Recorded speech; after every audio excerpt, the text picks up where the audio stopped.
जय हिंद दोस्तों, आप सभी का सिद्धार्थ सर यूट्यूब चैनल पर स्वागत है। तो जो आज का जो वीडियो है वो ईबीएस का 27 है, जो आपका मॉडल पेपर। तो इस वीडियो को लास्ट तक देखना है और अपना स्कोर कार्ड शेयर करना है कि कितना आपका स्कोर आता है, क्योंकि एग्जाम में जो क्वेश्चन आने की संभावना है, चाहे शिक्षण शास्त्र हो या फिर पर्यावरण से संबंधित, तो मेरी कोशिश यही रहती है कि आपको अच्छे से अच्छे क्वेश्चन लेकर आऊँ। तो वीडियो को देखना है और लास्ट में जाके अपना स्कोर कार्ड जरूर शेयर करिए। जो न्यू है वो सब्सक्राइब कर लीजिए, बेल बटन अपने दोस्त फ्रेंड को शेयर। तो देखिए यहाँ से शुरू करते हैं फर्स्ट क्वेश्चन के साथ। तो ये आपको दिख रहा होगा पर्यावरण अध्ययन। तो देखिए यहाँ से पहला जो क्वेश्चन है आपका वो शिक्षण शास्त्र से संबंधित है। तो देखिए यहाँ से शुरू करते हैं। निम्नलिखित कथनों में से पर्यावरण पढ़ाने के उद्देश्य हैं, ये आपको बताना है। तो यहाँ से ऑप्शन है बच्चों में परिभाषाओं एवं शब्दावलियों का ज्ञान कराना, सामाजिक एवं प्राकृतिक वातावरण के बारे में उत्सुकता जगाना, बच्चों को व्यवहारिक क्रियाएं करवाना जिससे बच्चों में संज्ञानात्मक और मनश्चालक कौशलों का विकास हो। तो ये तीन ऑप्शन थे, इसमें से क्या सही होगा ये आप लोगों को बताना है। तो ऑप्शन इस तरीके से हैं, यहाँ से फर्स्ट सेकंड थर्ड या सी या डी ऐसे। तो देखिए पर्यावरण पढ़ाने का उद्देश्य है कि परिभाषाओं एवं शब्दावलियों का ज्ञान कराना। ऐसा तो कुछ नहीं है कि मान लीजिए हम लोग भी एक बच्चे होंगे तो क्या हमें शब्दावलियों का ज्ञान है, ऐसा तो कुछ नहीं है ना।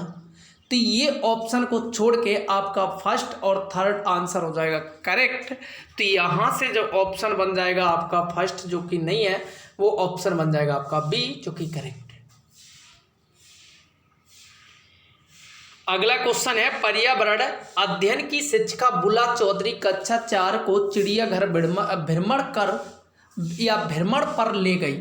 उन्होंने भ्रमण पर जाने से पहले बच्चों को समझाया कि चिड़ियाघर में जाकर उन्हें निम्न बातों में से एक बात नहीं करनी है, वह है, तो वो आपको सोचना है, जानवरों को भोजन कराना, विभिन्न जानवरों का कौन सा भोजन खाते हैं यह पता करना, अपने साथ नोटबुक और पेंसिल लेकर जाना, जानवरों के चित्र बनाना।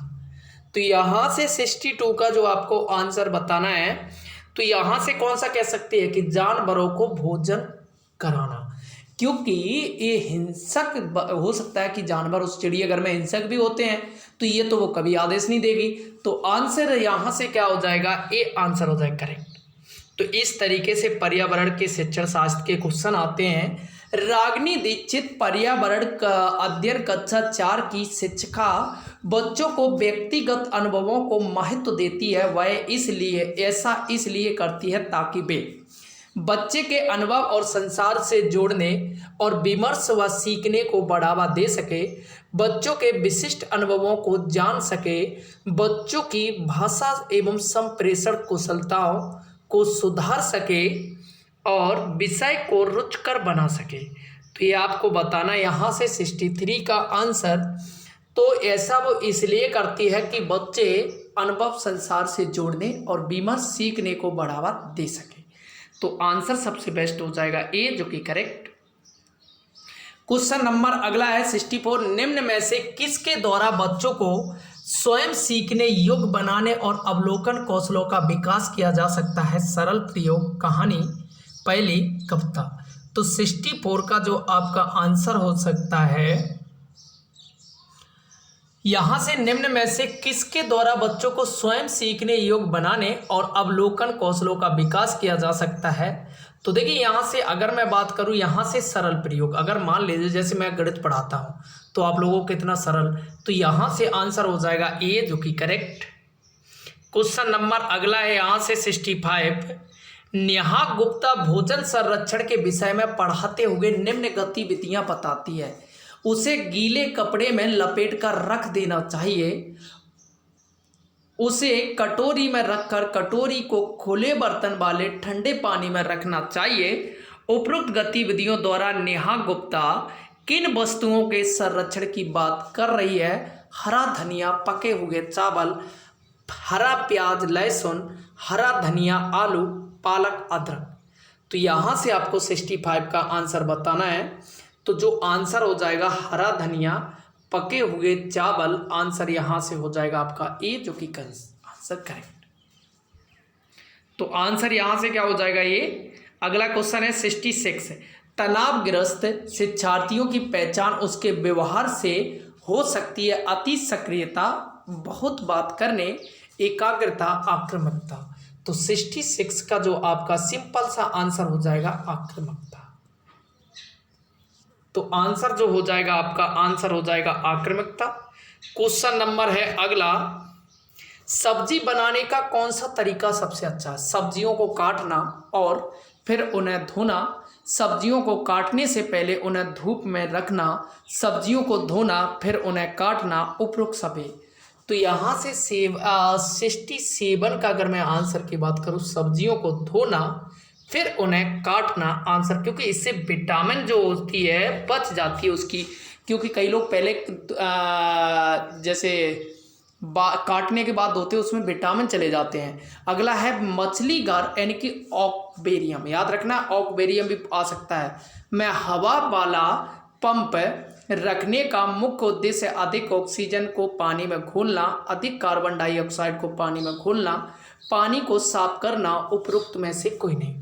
तो 68 का जो आपका आंसर हो जाएगा अधिक ऑक्सीजन को पानी में घोलना, ताकि मछलियां जीवित रह सकें। अगला, हमारे देश में कितने प्रकार के जहरीले सांप पाए जाते हैं। 2, 3, 4, 10। तो यहां से अगर मैं बात करूं 69 का जो आपका आंसर हो जाएगा 4। अगर आपको पता है तो कमेंट बॉक्स में या गूगल करके इसको जरूर, आपके लिए होमवर्क है कि उन सांपों के नाम बता दीजिए जो हमारे देश में पाए जाते हैं या उनकी नस्ल। अगला क्वेश्चन है, अल बरूनी उज्बेकिस्तान से महमूद गजनी के साथ भारत आया था। वह एक प्रसिद्ध डैश था, तीर्थयात्री, इतिहासकार, चित्रकार, स्थापत्यकार। तो 70 का जो आपका आंसर हो जाएगा वो आंसर क्या हो जाएगा, इतिहासकार था, बहुत फेमस था। अगला है 71, निम्न में से किस कारण मृदा बंजर हो जाती है। स्थानांतरित कृषि से, एक ही फसल बार बार बोने से, फसल चक्र अपनाने से, मिश्रित कृषि से। तो 71 की अगर मैं आंसर की बात करूं तो आंसर हो जाएगा एक ही फसल बार बार बोने से। अगला है, निम्न में से कौन से उदाहरण घर्षण की उपयोगिता को सिद्ध करते हैं। पेन से कागज पर लिखना, फर्श पर चलना, ब्रेक लगाकर वाहनों को रोकना, उपरोक्त सभी। तो बताइए, घर्षण की बहुत ही फेमस है, जब हम लोग पढ़ते थे 9th 10th में और 12th तक टीचर पढ़ाते रहते थे। तो आंसर हो जाएगा डी, जो कि करेक्ट। अगला क्वेश्चन है, एम जोदायमा बच्चों को मानचित्र समझा रहे हैं। उन्होंने बच्चों को बताया कि मानचित्र पर 2 स्थानों की दूरी को पैमाना से दर्शाते हैं, जैसे 1 सेंटीमीटर बराबर 500 मीटर। अगर 2 स्थानों के बीच की का पैमाना 8 सेंटीमीटर है तो उनके बीच की दूरी आपको बताना है। ऑप्शन है 2 किलोमीटर, 5 किलोमीटर, 8 किलोमीटर, 4। तो देखिए, अगर 1 सेंटीमीटर बराबर दिया है 500 मीटर, ठीक है, तो अब देखिए 8 सेंटीमीटर में गुणा कर देंगे 500 का, 8 गुणा 500 8×5 = 40, यानी कि 4000 आपका मीटर बन जाता। 4 मीटर को किलोमीटर में बदलेंगे तो 4 किलोमीटर बन जाएगा, क्योंकि 1 किलोमीटर बराबर 1 मीटर, 1000 किलोमीटर बराबर 1 किलोमीटर। अगला है, निम्न में से किन जानवरों को हर चीज काली और सफेद नजर आती है। दिन में जागने वाले जानवरों को, रात में जागने वाले जानवरों को, शीत निद्रा वाले जानवरों को, सभी जानवरों को। अगर मैं बात करूं 74 का, रात में जागने वाले जानवरों को हर चीज काली और सफेद नजर आती है। पक्षियों की आंखों की पुतली घूम नहीं सकती है, इस कारण वे उड़ते हैं, फुदकते हैं, पेड़ों पर घोंसला बनाते हैं, गर्दन को हिलाते। बहुत ही सिंपल सा आंसर बन जाता है, गर्दन को हिलाते हैं। अगला है, कम तापमान पर रोगाणु निष्क्रिय हो जाते हैं, इसलिए आलू को रेफ्रिजरेटर में रखा जाता है, अंडे को ठंडे पानी में रखा जाता है, पके हुए चावल को रेफ्रिजरेटर में रखा जाता है, लाल मिर्च को सुखा कर रखा जाता है। तो 76 का जो आंसर हो जाएगा, पके हुए चावल को रेफ्रिजरेटर में रखा जाता है ताकि जैसे जो चावल हम बना लेते हैं उनको रख देते ताकि ये खराब ना हो। अगला क्वेश्चन है 77। हम अपने आसपास देखते हैं कि कुछ बच्चे एक डंडी की सहायता से लोहे के कड़ों को इकट्ठा करते हैं। उनकी डंडी के निचले हिस्से पर क्या लगा है? चुम्बक, तांबा, पीतल, कांसा। तो ये लोग हम छोटे में बहुत ही ज़्यादा लड़के ज़्यादा करते हैं, तो आंसर क्या हो जाएगा? चुम्बक।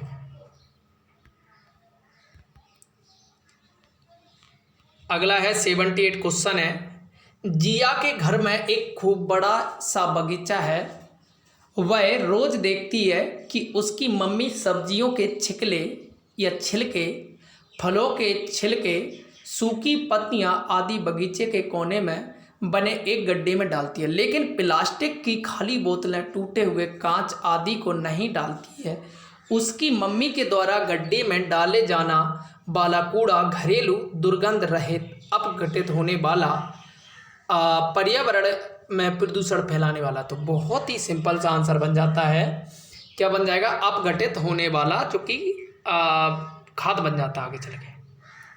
चाय में से चाय पत्ती को छानने की विधि: चालन, निष्पादन, अपसादन, निस्संदन। तो यहाँ से अगर मैं बात करूँ 79 का आंसर क्या हो जाएगा? निस्संदन कहते हैं। चाय में से चाय पत्ती को छानने की विधि को बोलते हैं निस्संदन। याद रखना, क्या बोलते हैं? निस्संदन। अगला क्वेश्चन है, क्षेत्र भ्रमण का मुख्य उद्देश्य होता है प्रकृति के प्रति सम्मान विकसित करना, कक्षीय अधिगम को वास्तविक जीवन स्थितियों के साथ जोड़ना, प्रकृति का मजा लेना, पर्यावरण संरक्षण के लिए कौशलों का विकास करना। तो 80 का बहुत ही सिंपल सा आंसर बन जाता है कक्षीय अधिगम को वास्तविक जीवन स्थितियों के साथ जोड़ना। तो फ्रेंड्स, वीडियो कैसा लगा है लाइक करिए, सब्सक्राइब। 20 ऑफ आपका स्कोर कितना है? Thank you friends.